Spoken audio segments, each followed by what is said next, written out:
যে কাজ পায় সেই কাজ নেন। আমি আপনাদের এখানে দাঁড়িয়ে এই যে যত মুরব্বীরা আছেন আমি বলে গেলাম, যদি কোনো কাজের সাথে আমার কোনো সংশ্লিষ্টতা খুঁজে পান তাহলে আমি এইখানে দাঁড়িয়ে বলে গেলাম আপনারা ছয় জুতা দেবেন, সেই জুতা আমি এই মঞ্চে দাঁড়িয়ে আমি নিজে প্রস্তুত আছি। আরেকটা কথা আপনাদের বলি, আমি এখানে দাঁড়িয়ে অনেক কথা বললাম, আমার কাউন্সিলররা বলবো আমি যখন এই কাজটি শেষ হয়ে যাবে ইনশাল্লাহ যদি শেষ হয় আর যদি হায়াতে বেঁচে থাকি যদি মেনে না করা হয়, কারণ ইমান আমার এত বেশি সত্য মানি বেঁচে আল্লাহ মারা তারপর আল্লাহ জয়েন পাঠায়, সে আল্লাহ যদি কারো মাধ্যমে না শহরে পাঠায় যদি মরে যায় তাহলে মরে নিয়ে গেলাম। আর যদি বেঁচে থাকি আমিও এখানে বসে থাকবো, আপনারা থাকবেন এখানে সারাদিন আপনাদের কথা শুনবো যে আপনাদের ভিতরে কি আগ্রহী। আমি কিন্তু আজকে জানতে পারলাম না আপনারা কি চান, কি বলতে চান, আমার প্রস্তুতি কি, আমার কি সমালোচনা জানতে পারলাম। আমি হয়তো সেই দিন আসবো, আপনারা বলবেন, আমি শুনবো। তবে যতই বিভ্রান্তি করেন না কেন মনে রাখবেন আমার উন্নয়নমূলক কাজগুলিকে শুধু বিভ্রান্তি করার জন্য, আমার সমস্ত কাউন্সিলরদের মধ্যে বিভেদ তৈরি করার জন্য সুপরিকল্পিত ভাবে এবং নারায়ণগঞ্জে যাতে আমি সন্ত্রাস, চাঁদাবাজ, খুনের কথা যেন আমি না বলি সেই জন্য আমাকে এইভাবে আঘাত করা হচ্ছে। আমি জানতে চাই যে এই শহরে যে ঘটপাতা এইভাবে একজন নারীকে লাঞ্ছিত করতে চাচ্ছে সেই ঘটপাতাটি তার মায়ের পেটের থেকে জন্ম নেয়নি, তার কি মেয়ে নাই, তার কি বউ নাই, তার কি বোন নাই? যদি তাই থেকে থাকে তাহলে কিভাবে একজন নারীকে সে এইভাবে বেয়াদবি করছে বিভিন্ন ভাবে?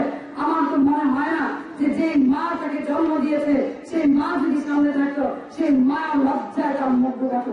আমি এই কারণে এখানে বলতে যাচ্ছি আমি তথাকথিত নারী নই। আমি আমাকে নাজমা রহমান হয় নাই যে নাজমা রহমান অনেক কথা বলেছে এই সভা থেকে চলে গিয়েছে। আমি আক্রাম সব নই যে তার কথা সহ্য করতে না পেরে আমি অন্য দলে চলে যাব।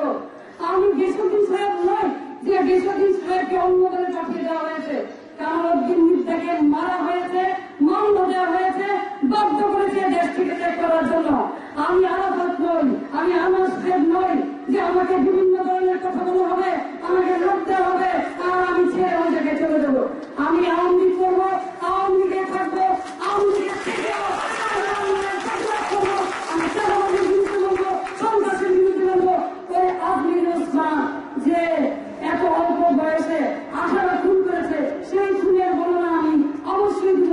এতে যদি আমার মৃত্যু হয় তাহলে আমার মৃত্যুই হবে, আমি মৃত্যুকে বরণ করে দিব এবং আমার মৃত্যুর পরে আমার জানাজা দিতে যাবেন, আমার মৃত্যুর পরে আমার নষ্ট যেন আমার বাবার ভাষা যাপন করা হয় তাও আমি আপনাদের কাছে বলে গেলাম। আমি আমার চুলকে যেন কোনো অন্যায়ের সাথে আপোষ করে না, আমিও তার নিয়মে কোনো আপোষ করবো না। আমাকে যতই বলুন না কেন আমি দুশ্চরিত্র নারী, আমি আর দুশ্চরিত্র নারী হয়ে নারায়ণগঞ্জ শহরে কাজ করবো। আমি আপনার কথায় থেকে থাকবো না। কতটা কথা আপনি আমাকে বলবেন, কতটা কথায় আপনার মেয়ের গায়ে পড়বে। আপনার মেয়ের মতো করে নারায়ণগঞ্জ শহর আপনি সাজাতে চেয়েছিলেন আমাকে। আমি বলবো যে আমারও সন্তান আছে তাই আমি আপনার সন্তান নিয়ে কথা বলবো না। আমার বাপকে নিয়ে যে অপপ্রচার আপনি চালাচ্ছেন আমি আপনার বাপকে নিয়ে কোনো কথা বলবো না। আমার দাদাকে নিয়ে আপনি যে অপপ্রচার চালাচ্ছেন আমি আপনার দাদাকে নিয়ে কথা বলবো না। কারণ এই কারণে বলবো না, তিনি বলেছে আমার রক্ত খারাপ, যেহেতু আমার রক্তই খারাপ তাই আমি বললাম না। যদি আমার রক্ত ভালো হতো তাহলে আমি বলতাম। কিন্তু যিনি রাজকীয় রক্ত নিয়ে রাজকীয় রক্ত ধারণ করে এই শহরের মানুষের টাকা শোষণ করে, এই শহরের মানুষকে চাঁদাবাজি করে, এই মানুষের হাজার হাজার মানুষের হাতে অস্ত্র তুলে দিয়ে চাঁদাবাজ বানিয়ে অস্ত্র বানিয়ে তাদের ক্রস ফায়ারে মারিয়ে তারপরে যখন উনি এত সুন্দর কথা বলে তার মুখে কিন্তু এই জিনিস পায় না বলেই আমি ওনার জাত বংশ নিয়ে কোনো কথা বলতে চাই না। নারায়ণগঞ্জ শহরের দাউদকান্দি থেকে তারা কিভাবে এসেছিল, কিভাবে 7 কোটি টাকার মালিক হলো নারায়ণগঞ্জবাসী জানে, সেটা আমার বলার দরকার নেই।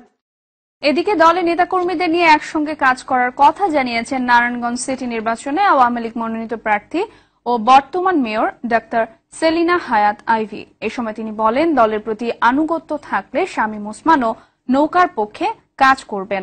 তাকে দলীয় মনোনয়ন দেয়ায় প্রধানমন্ত্রী শেখ হাসিনার প্রতি কৃতজ্ঞতা জানান সেলিনা হায়াত আইভী।